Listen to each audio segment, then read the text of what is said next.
धनंजय मुंडे जे आहे त्यांचं भाषण झालं त्यावेळेला मी नव्हतो, परंतु आपल्या माध्यमातून असं ते ऐकलं.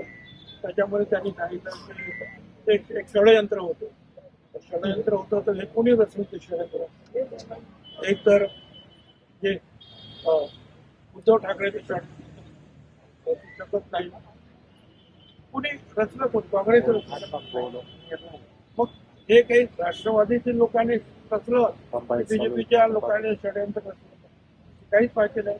मला एवढं मात्र आढळतं की त्या वेळेला मिटिंग सुरू होत्या आणि जे काँग्रेस, उद्धव ठाकरे आणि पवार साहेब आणि याच्यामध्ये दर्गे जे आहे काँग्रेसचे नेते आणि पवार साहेबांचा काहीतरी थोडासा वाद झाला आणि पवार साहेब आणि त्याच्यानंतर काही प्रमुख मंडळीची मिटिंग जी आहे त्या चालल्याच होत्या आमच्या राष्ट्रवादीच्या.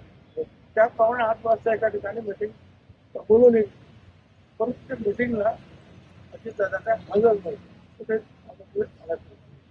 दुसऱ्या दिवशी जे आहे जेव्हा टीव्ही लावले 8-9 वाजता तेव्हा लक्षात आलं की अजितदादांचा शपथविधी मी ताबडतोब पवार साहेबांकडे गेलो होतो. पवार साहेबांनी तोपर्यंत उद्धव ठाकरेंना पण फोन केला होता आणि सांगितलं होतं की आपण मजबूतीने उभं राहिलं पाहिजे आणि प्रयत्न जो काही झालेला आहे ते होणार नाही याची आपण काळजी घेण्यासाठी कामाला लावली.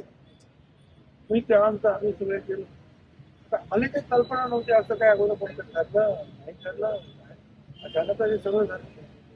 आणि त्यामुळे मग ते आम्ही सुद्धा जे आहे ते गेलेले इकडे तिकडे गेलेले आमदार न गेलेले आमदार त्या सुरुवात केली हे मला माहिती आहे. त्यानुसार मग पुढे जे आहे मी प्रत्यक्ष अजितदादांच्या घरी गेलो, तुम्ही असं करू नका.